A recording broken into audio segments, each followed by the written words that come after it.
Hello, everybody. Scott Golden here with the NXT review for the 8th of um, yeah 8th of June 2010. Obviously, we're going back quite a ways with the NXT brand. I actually am actually looking forward to watching the 2014 evolution and seeing where NXT as a brand fell off. I think it was about 2 or 3 years ago. I don't know that for sure. I certainly am interested and intrigued by the possibility of being, incorrect about that. But I wanted to go from the beginning, and we are starting an independent wrestling series as well.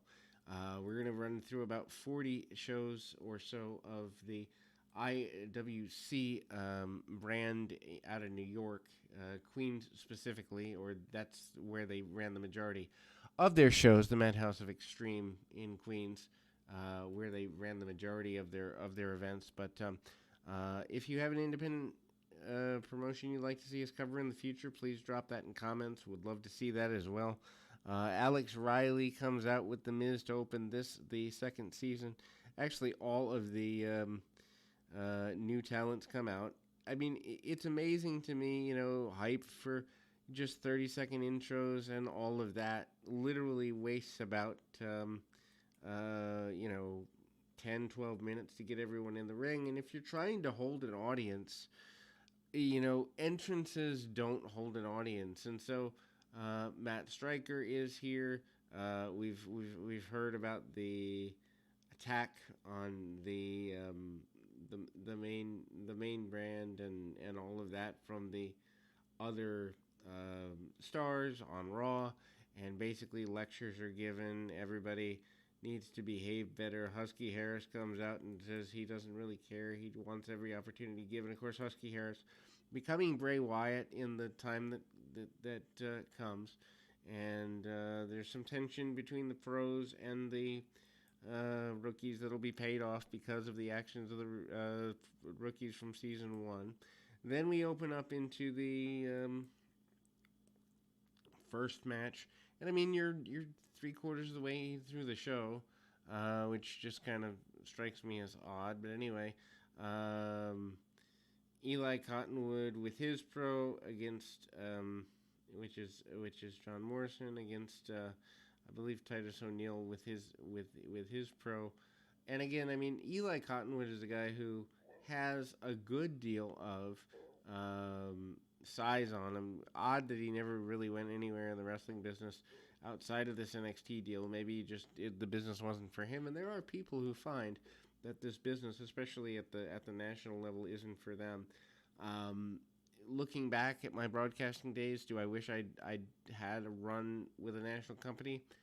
Probably a regional company would have worked, where I was working every weekend, guaranteed that, and it got some notoriety. I'm not sure that national company would have worked for me at that point in my life. Although at almost 40, one more run sounds like fun, but I think I'd want it to be creatively instead of as an on-air talent. Although I do miss on-air talent work, and so who knows? Anyway, clothesline by Cottonwood in the corner, and he does the whole step over the rope thing.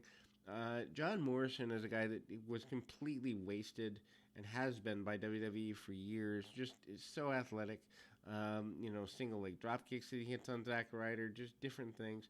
You easily could have made him into another Shawn Michaels type guy. You easily could have made him into a main event star, and they never did. And yet they did with a guy like The Miz, who, for their benefit, gets, I guess, the personality bit a little better. But Cottonwood and Morrison win. Not a big thing there. Miz says he isn't impressed by any of it. Miz is putting himself over. Highlight package on Alex Riley, who honestly is one of the standouts of the time. He's doing basically the brash heel thing, saying, "Is this over yet?" Kind of, not really wanting to be in that position. Another tag team match: Percy Watson and MVP versus Cody Rhodes and Husky Harris. Cody Rhodes and Husky Harris is just an interesting run. I really do wonder what their behind the scenes relationship is like, because there's a lot there. Pros sitting on the stage watching this tag match. Tag matches just get the pros out there to a degree, I think. Cody Rhodes is a guy that I love watching to this day. Going back and watching how WWE botched him is a really interesting run. Um, Jaw Jacker, Chin Crusher by Cody on Percy Watson. Cody must have been a heel at the time. I don't remember 11 years ago where he stood. Husky Harris comes in and always had a bit of a interesting speaking cadence, trying to get people to, kind of look down on him for his body was part of what Cody was doing, and that had been hyped the previous week in promos as well. Cody cranking down on Percy Watson eventually gets the tag off to MVP, but there is a good bit of both Husky Harris and Cody taking it to MVP. I think the Percy Watson character, I think, could have been more. I think they could have just done more with like the Urkel thing with him a little bit.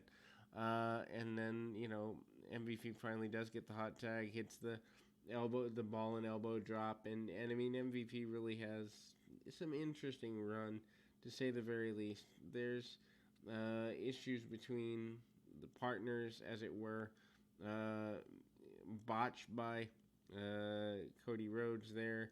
He gets up in the face of his rookie going forward here. We see a highlight for Kurt Hennig's son, Joe, otherwise known as